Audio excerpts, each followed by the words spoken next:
Hello, so this one is Roald Dahl's Revolting Rhymes. I'm only going to read the first one. This is tricky to read. So, Cinderella.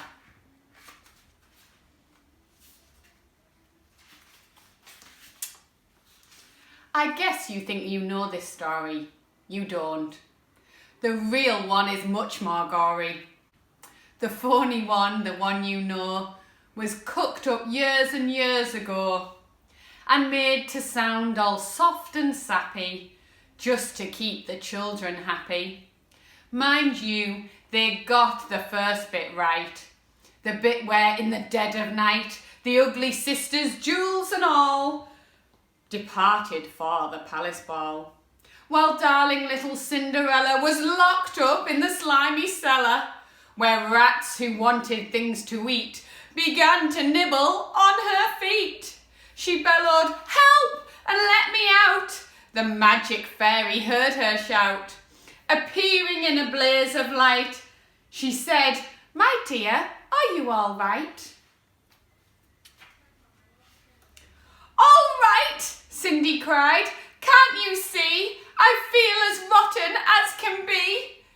She beat her fists against the wall and shouted, "Get me to the ball!" There is a disco at the palace. The rest had gone and I am jealous. I want a dress, I want a coach, and earrings and a diamond brooch, and silver slippers, 2 of those, and lovely nylon pantyhose. Done up like that, I'll guarantee the handsome prince will fall for me. The fairy said, "Hang on a tick." She gave her wand a mighty flick, and quickly, in no time at all, Cindy was at the palace ball. It made the ugly sisters wince to see her dancing with the prince.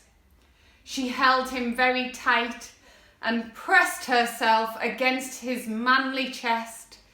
The prince himself was turned to pulp, and all he could do was gasp and gulp. There she is with the fairy godmother. Oh, there's the ugly sisters not looking too happy. Then midnight struck. She shouted, "Heck, I've got to run to save my neck." The prince cried, "No, alas, alack!" He grabbed her dress to hold her back. As Cindy shouted, "Let me go!" the dress was ripped from head to toe. She ran out in her underwear and lost one slipper on the stair. The prince was on it like a dart. He pressed it to his pounding heart. "The girl this slipper fits," he cried. "Tomorrow morn shall be my bride. I'll visit every house in town until I track that maiden down." Then rather carelessly, I fear, he placed it on a crate of beer.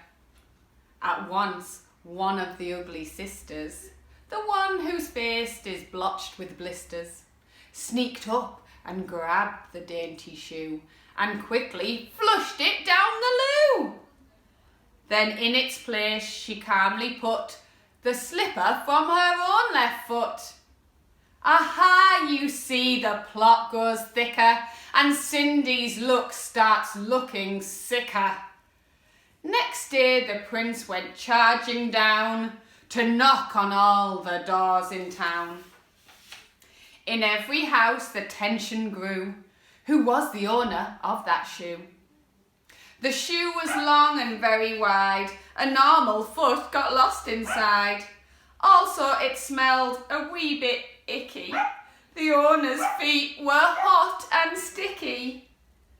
Thousands of eager people came to try it on, but all in vain. Now came the ugly sisters go.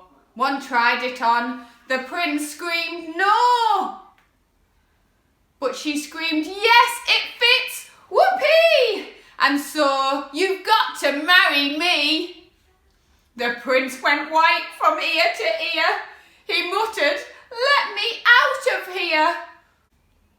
"Oh no, you don't, you've made a vow. There's no way you can back out now."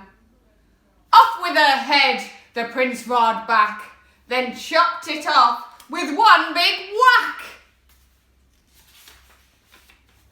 This pleased the prince. He smiled and said, "She's prettier without her head." Then up came sister number 2, who yelled, "Now I'll try the shoe." "Try this instead," the prince yelled back. He swung his trusty sword and smack! Her head went crashing to the ground. It bounced a bit and rolled around. In the kitchen, peeling spuds, Cinderella heard the thuds of bouncing heads upon the floor and poked her head around the door. "What's all the racket?" Cindy cried. "Mind your biz," the prince replied. Poor Cindy's heart was torn to shreds. "My prince," she thought, "he chops off heads. How could I marry anyone who does that sort of thing for fun?" The prince cried, "Who's this dirty mutt? Off with her nut, off with her nut." Just then, all in a blaze of light, the magic fairy hove in sight. Her magic wand went whoosh and swish. Cindy cried, "Could I make a wish? Wish anything, and have no doubt that I will make it come about." Cindy answered, "Oh, kind fairy, this time I shall be more wary. No more princes, no more money. I have had my taste of honey. I'm wishing for a decent man. They're hard to find. Do you think you can?" Within a minute, Cinderella was married to a lovely fella, a simple jam maker by trade, who sold good homemade marmalade. Their house was filled with smiles and laughter, and they lived happily ever after. I hope you enjoyed that one.